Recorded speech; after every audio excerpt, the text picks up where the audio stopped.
आपको पता होगा कि जिन देशों में गांधी जी का कोई प्रभाव नहीं था, द्वितीय विश्व युद्ध के बाद वहां से भी अंग्रेजों को भागने के लिए बाध्य होना पड़ा। किसी देश में वो शासन करने की स्थिति में नहीं रह गए थे।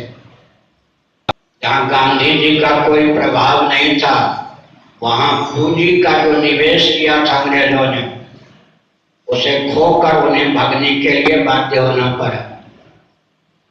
इसके विपरीत भारत में जो उन्होंने पूंजी का निवेश किया था, वो भी उन्होंने प्राप्त किया और भारत को विखंडित किया और स्वतंत्र भारत में भी छद्म रूप से शासन करने का सारा मार्ग प्रशस्त किया।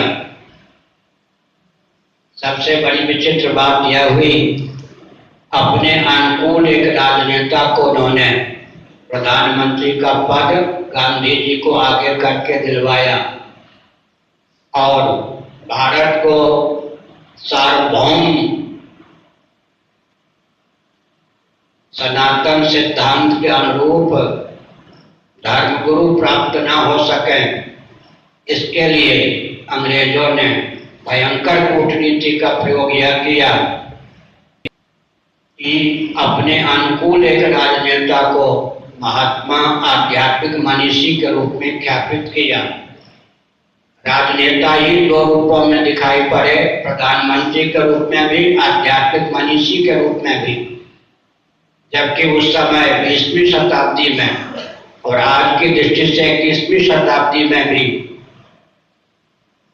अंग्रेजों के यहाँ, जैसा कि आपने बताया, किसी न किसी रूप में वंश परंपरा प्राप्त राजतंत्र सुरक्षित है। विक्टोरिया से अधिक समय से एलिजाबेथ शासन कर रही है और हमारे यहाँ 70 वर्ष पूर्व भी उसका विलोप करवाया। विकास में परंपरा प्राप्त शासन को परिपंथी या अविरोधक समझकर